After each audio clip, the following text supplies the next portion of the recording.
I met with him, and he told me that I called my sister's husband. He cancelled the call. I called my father and my brother. They didn't answer. Finally, I called my sister's husband again. He answered screaming. What did Israel say about this, if we can call it massacre?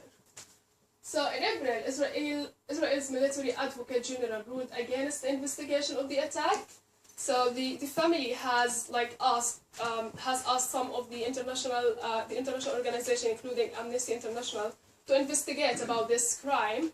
But the Israeli military advocate just cancelled the investigation itself, and he said that the incident does not raise suspicion of the commission of a criminal offense. The unfortunate result happened despite the efforts made to minimize the collateral damage to uninvolved civilians. The Israeli also claimed that the attack is justified. It's just unsupported by facts. Said Fred, this is what the Human Rights Watch special advisor said. He said that the Israeli claim that the attack is justified is just unsupported by facts. The responsibility is on Israel to explain why it went a home full of civilians, killing 12 people. What I can say is that if Israel think that this is unfortunate result, and it's the first time that Israel can do something like this, what about, for example, the if you know a Daya family, for instance, and the Samuni family, they just in 2008-2009. They invade a place called Zaytun to the east of Gaza, and they have there are a lot of people at this area, and they asked them all to go to one of the rooms in this house, and they're 20 or 25 in this room, and they start them targeting them with rockets, and everyone is killed. So if this is unfortunate result, what about Dalu family, and what about a Samuni family and other family like Daya? What about the media in the West, and how especially the BBC and CNN say and report about these massacres? In one of the day of the invasions on Gaza, this is how the BBC front page say. So Gaza fired at Tel Aviv.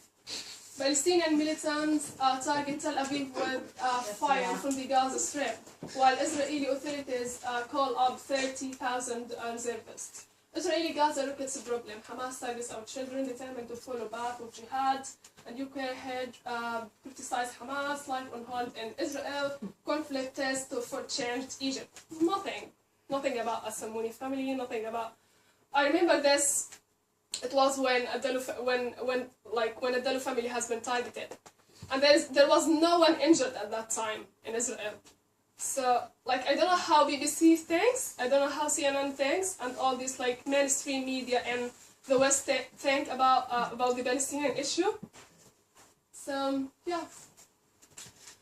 On the other hand, you found Jihad al-Masharawi. He is a BBC video reporter, and nothing is about him when his only 1 year son has been killed.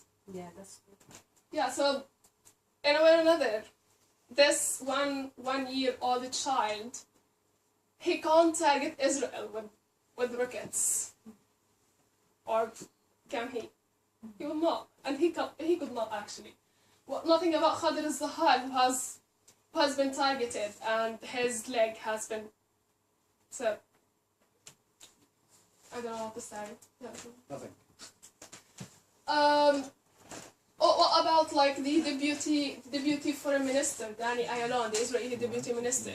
He said, and he commented on all these crimes about 2 or 3 months ago from now, and he said that most killed in Gaza deserve it, even though they were children and civilians.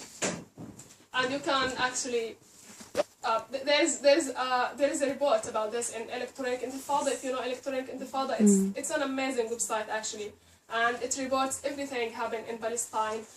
And they have a report about what Dani Ayalon has said with the criticism, and they have even they have like everything about this issue, so you can like only follow Electronic Intifada and his voice when he said this. Yeah, go on.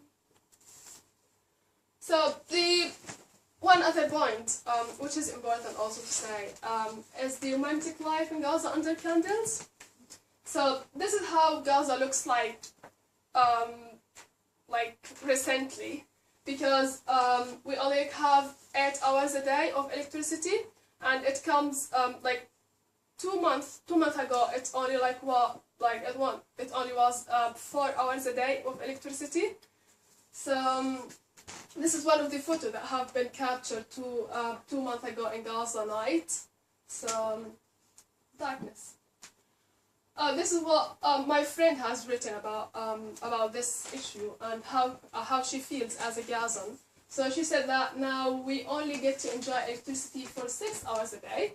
Imagine that you have to spend your night in utter darkness to arrange your plan for each day according to a power cut plan. So imagine this status now.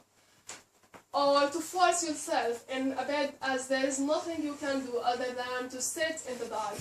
Electricity now controls our sleeping and waking up times. It even decides for us whether to receive guests at home or not.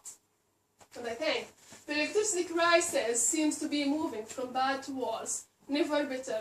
Residents of Gaza are not the only ones affected by the power cuts. Sure. I used to Skype my family daily, but now I can barely talk to them. There's either no electricity, there's neither electricity not terribly weak internet connection. So it's not only about Gaza, even like Gazans who live abroad are affected by this status. Gazans have the right to see light. So Catherine has been trying to connect us with Gazan people, and because of the electricity she could not. So I think that everyone has the right to see electricity. So the last bit of my presentation is about the Palestinian detainees. Yeah. So the Palestinian detainees, if you have been comparing before about some of the hunger strikers, for instance, Sami Risawi or others, there are some concepts that everyone should know about. So annually, 700 Palestinian children are arrested, and this is regarding B'Tselem, which is an Israeli human rights organization. Under the Israeli law, the Palestinian detainees are subjected to military courts, while the Israeli detainees or the Israeli prisoners are subjected to the civilian courts. The Israeli law defines the Palestinian child is anyone under the age of 16, while in the Universal Declaration of Human Rights, anyone under the age of 18 is a child. So you can see the comparison. According to the martial law, minors can be denied access to a lawyer. So if like anyone under the age of 16, he could be detained and there is no access for a lawyer. 1 hour family visits are extremely hard to obtain. For example, more than 50 masked Israeli soldiers with attack dogs broke the village doors and arrested the boys who were kept in solitary confinement for more than 14 days. After being repeatedly tortured during interrogations, they confessed to stone throwing. And there is something in international law. You can't get you can't accuse someone after you get him under torture. So you can't torture someone and then ask him, I will not stop torturing you if you don't confess that you are doing this thing. Especially if he's a child, you can't tell him to do this. Administrative detention. Administrative detention is also